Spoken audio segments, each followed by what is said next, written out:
Diskualifikasi Prabowo Gibran imbas putusan DKPP. Oleh Petrus Celestinus, Koordinator TPDI dan Perekat Nusantara. Putusan DKPP nomor 135, 136, 137, 141 PKI DKPP 12/2023 tanggal 5 Februari 2024 yang amarnya menyatakan Teradu Hasyim Asyari, Ketua KPU, Yulianto Sudrajat, Agus Melas, Betty Epsilon Idrus, Persadaan Harahap, Idam Holik, dan Muhammad Afifuddin, semuanya anggota KPU, terbukti melakukan pelanggaran kode etik dan pedoman perilaku penyelenggara pemilu. Berimplikasi hukum kepada tidak sah dan atau batal demi hukum status pencapresan Prabowo Gibran dalam Pilpres 2024. Alasan Majelis DKPP dalam putusannya itu adalah, karena berdasarkan penilaian atas fakta dalam persidangan, yang diperoleh dari keterangan para pengadu. Saksi, pihak terkait, keterangan ahli, bukti-bukti dokumen dan jawaban Teradu Hasyim Asyari, Ketua KPU, Yulianto Sudrajat, Agus Melas, Betty Epsilon Idrus, Persadaan Harahap, Idam Holik dan Muhammad Afifuddin, anggota KPU, maka DKPP menyatakan Hasyim Asyari dan kawan-kawan terbukti melakukan pelanggaran kode etik dan pedoman perilaku penyelenggara pemilu. Karenanya, DKPP dalam pertimbangan dan kesimpulannya memutuskan dengan putusan DKPP yaitu, menjatuhkan sanksi administratif berupa peringatan keras terakhir kepada Hasyim Asyari, Ketua KPU. Sedangkan komisioner KPU lainnya dijatuhkan sanksi administratif berupa peringatan keras. Keputusan progresif. Dengan putusan DKPP dimaksud, maka, secara moral legitimasi KPU telah mengalami kehancuran di mata publik. Dan untuk mengembalikan legitimasinya itu, maka KPU RI tidak punya pilihan lain, selain harus berjiwa besar mendeklar sebuah keputusan progresif berupa 1. Mendiskualifikasi pasangan Capres-Cawapres Prabowo Gibran sebagai peserta pemilihan Presiden dan Wakil Presiden 2024. 2. Memerintahkan Partai Koalisi Indonesia Maju, KIM, mengajukan calon pengganti Capres-Cawapres atau pemilihan Presiden 2024, tanpa Prabowo Subianto dan Gibran Rakabuming Raka, karena berbagai pelanggaran etik, hukum dan konstitusi. Termasuk merujuk kepada putusan nomor 99 PU 21/2023 dan putusan MKMK nomor 2 MKMK LARLTP 10/2023. 3.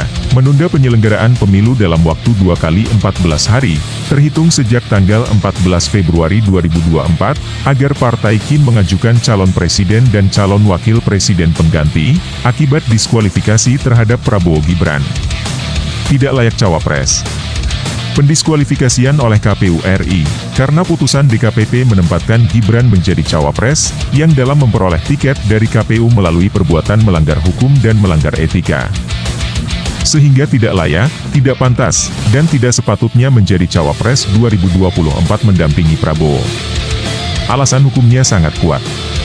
Karena keputusan KPU menetapkan Gibran sebagai cawapres bertentangan dengan etika dan pedoman perilaku penyelenggara pemilu, yang menurut Undang-Undang Nomor 30 2014 tentang Administrasi Pemerintahan, dinyatakan sebagai perbuatan melanggar hukum oleh pejabat pemerintah, karena melanggar asas-asas umum pemerintahan. Putusan DKPP ini harus dikawal pelaksanaannya, agar bermanfaat bagi perbaikan terhadap prinsip demokrasi, kedaulatan rakyat, dan konstitusi yang dilanggar, sejak nepotisme dibangun Jokowi, serta dengan memperhatikan opini publik yang berkembang. Terutama suara para sivitas akademika lintas perguruan tinggi negeri dan swasta, sebagai representasi para intelektual, cendekiawan dan ilmuwan Indonesia yang netral dan prihatin, akibat daya rusak yang ditimbulkan oleh dinasti politik dan nepotisme yang merusak partai politik, demokrasi, kedaulatan rakyat dan konstitusi. Kawal putusan DKPP. Oleh karena itu, putusan DKPP nomor 135, 136, 137 dan 141, PKI, DKPP 12/2023 dimaksud, harus dikawal pelaksanaannya oleh rakyat. Karena KPU RI patut diduga berada dalam cengkeraman dan kendali kekuasaan dinasti politik dan nepotisme Jokowi, sehingga berhasil mengubah orientasi politik komisioner KPU, bahkan seluruh ASN, menuju sikap politik monoloyalitas, pada kepentingan dinasti politik dan nepotisme Jokowi.